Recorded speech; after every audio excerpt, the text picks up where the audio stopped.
Welcome back, guys. How are we doing today? So I got 3 combos that you really should know how to play if you're playing Kashtira for the current format that we're headed into, and then about 5 replays, I think it was. Just some gameplay footage that we will go over. I like to use yugioh Pro when I'm getting the hang of a deck because the reminders are, believe it or not, nice. I know they're kind of cheap and not realistic, but when you're getting the hang of a deck, it is really nice. That way you can learn it, and then once you get the hang of it, I do strongly encourage you to go on over to Dueling Book and get that in real life feel and testing to truly get better with the deck and at the game. If you want to play in the best online tournaments available, links down below for Dragon Rider games. We have cash tournaments, we have prize tournaments, we have all kinds of stuff for most people. So we're going to go over what happens if you open Unicorn. Unicorn is basically the best starter in the deck. We're going to just go ahead here. I got 2 combos where you open Unicorn, like just 2 different routes you can go. So Unicorn, target Papilla, summon out the Fenrir.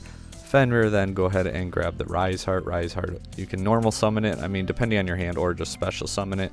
Special summoning it does lock you into XZs.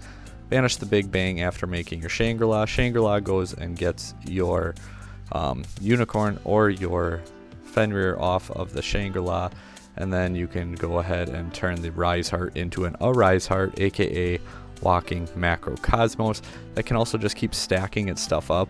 And keep in mind, these 2 cards right here are insane with a Rise Heart, just to keep recycling them, because you attach Big Bang, and then when you detach to banish a card, you can go ahead and get the monster off your Shangri-La.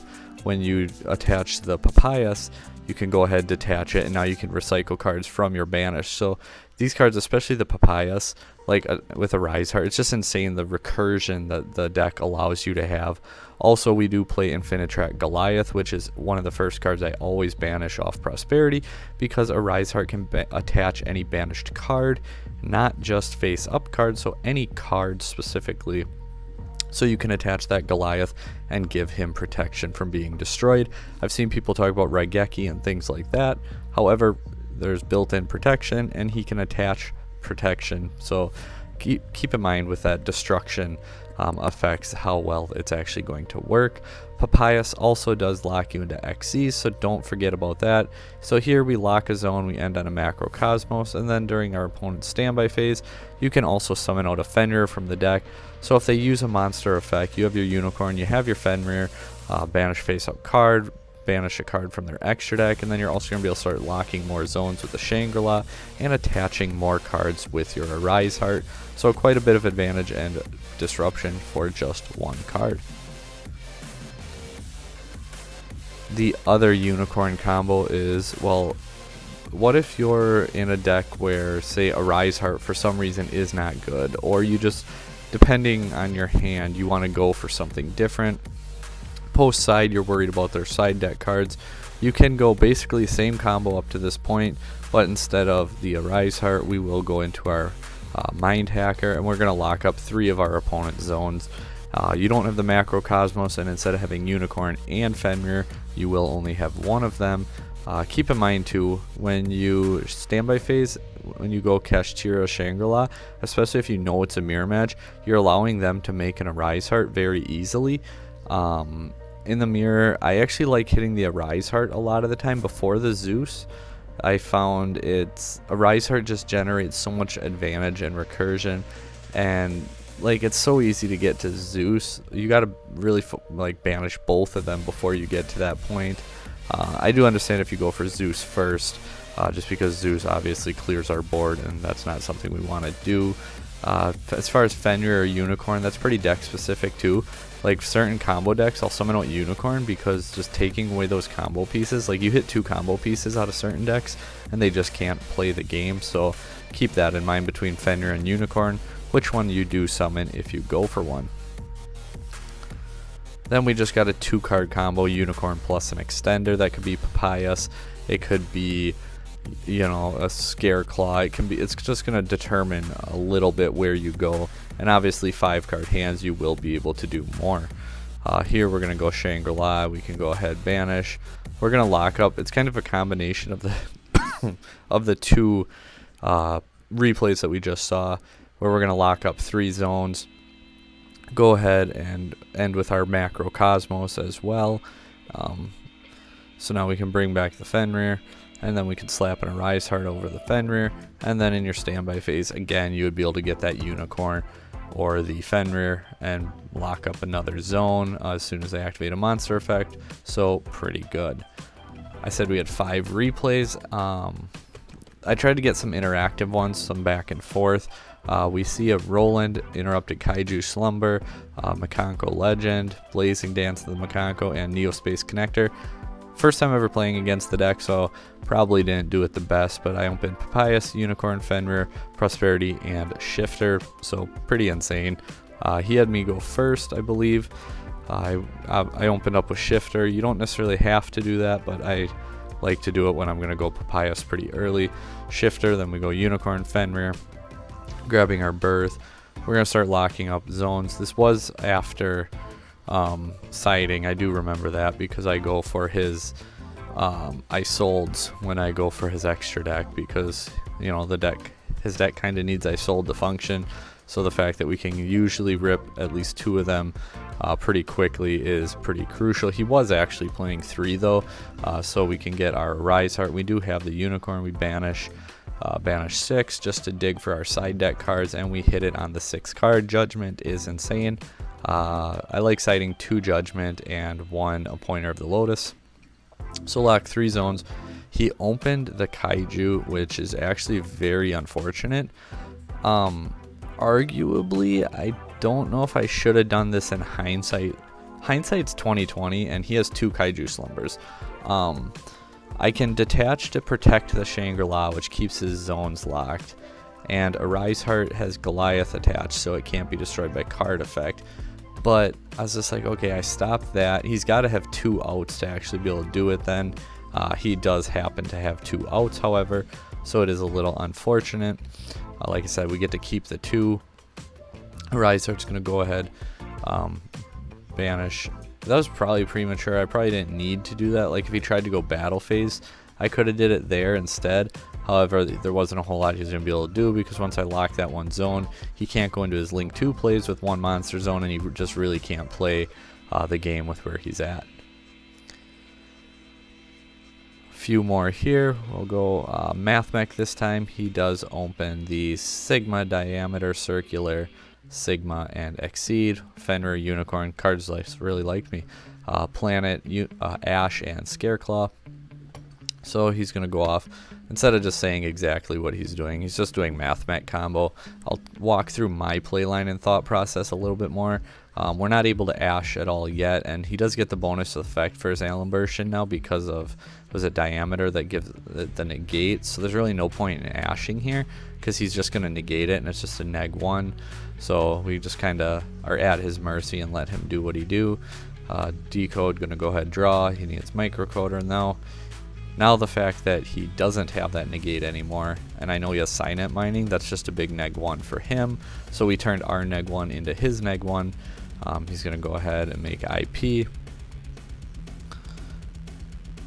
Then summon out because he wants to be able to make a big fat Appaloosa. We go Planet, IP, take out into that Appaloosa with 3 negates, and then the Avermax, we special summon Unicorn, negated. Then we go Arise, or Unicorn effect, rip from the extract. Then we go Rise Heart, he negates it. We go Scareclaw, he negates it. So now it's got 0 attack. We baited all the way through it. We could have just, you know, did other things, but then we can still normal summon, go in Shangri-La. He can't beat over it with the Avermax, so that's pretty nice. Special out the Fenrir. Then I completely forgot about the IP. That whole playline was just to pop the Appaloosa, otherwise there's no point in summoning the Fenrir there. But IP protects the Appaloosa. Now we get our Unicorn effect. Then we get Papyrus for Rise Heart, go banish Big Bang, and the Shangri-La effects. So take out, summon, then we can go Mind Hacker and just start tearing apart his extra deck. And we're going to start locking up more of his monster zones because he really needs them to play the game. Special summon out the Kashtira, then we can go ahead and banish the Papyrus to summon out the Scareclaw, which also lets us get our Birth back. Then we can go ahead Zeus, and Zeus effect. He chains Nibiru. Not really sure why you do it that way, but okay. Then we have birth. We birth out our Fenrir, and then we could go ahead and make an Arise Heart. And Arise Heart against top deck, he wasn't going to be able to do a whole lot there. So moving forward, this one was against the Trap Tricks with their new deck support and everything. We see the Warning Point, Void Trap Hole of Spikes. He makes the Sarah. He's got the Field Spell. We open pretty nice as well. I was also testing Kurikara. I went away from Kurikara personally. I don't like having to bait through their negates. We're able to force out a couple cards with the Forbidden Lands. Then he goes the effect, gets rid of it, which is okay for me. But we have, instead of going Lava Golem, because then I can normal summon and keep playing, we just go Kurikara, now we go Fenrir, then we have Scareclaw. So pretty much just popping off at this point, and his deck just doesn't have enough gas. He does have that, which it's half the original attack. Original attack is 1500, so we only take 750. But now we can go ahead and just start doing the good old combo, start locking it down, and he's going to scoop at that point. 2 more replays, and then we'll be done hearing me talk. Runic Ishizu Plunder. He has Keldo, Redbeard, Bluebeard, Destruction, and Raging Storm, and the Shifter's enough to force him to pass. We summon out the Unicorn. He goes into Moark because we do have Shifter in our graveyard. Ash Blossom because the effect is Ash Blossomable, and then we can go ahead Papayas effect, get Fenrir effect, go ahead and grab Scareclaw because we have our Rise Heart already. Then we can go into Shangri-La, Big Bang, Shangri-La. You know, it's pretty redundant. Like, a lot of the play lines are going to be semi-similar. Like, there's different times where you go and do Big Eye or maybe a Draco Sack. I like the Red Eyes XC7 for the burn damage. Online, that doesn't really come up. In real life, it will. But that's just kind of one of those differences playing online. We go ahead and basically just lock him out of playing the game. Mind Hacker, Shangri-La, Arise Heart. He chains. Goes Destroy, Banish, get out our Fenrir. Then he goes Raging Storm, Special Summon Hugin effect, discard the Keldo, which is more than fine for me because I can go ahead and banish the Hugin then. And then we go boom boom, lock up his final zone, banish a whole bunch more off of his deck, lock up a spell and trap zone, and then he just shows us what he has and we win that game. Pretty much to the point though where I'm going to head on over to Dueling Book here in a little bit, work on getting you guys some Dueling Book replays, and in a few weeks we can go ahead and hop on Dueling Book Ranked and get you some ranked replays. But I do have one final EDO replay, and then we will say goodbye to this platform with this deck because we're starting to get the hang of it. Fenrir Special Summon, and some of these replays were actually from pretty early on. I just kept them because the misplays were minimal. But so Kashtira Tearlaments, this is actually one that was pretty early on, and I do misplay. I will point it out when we get to it.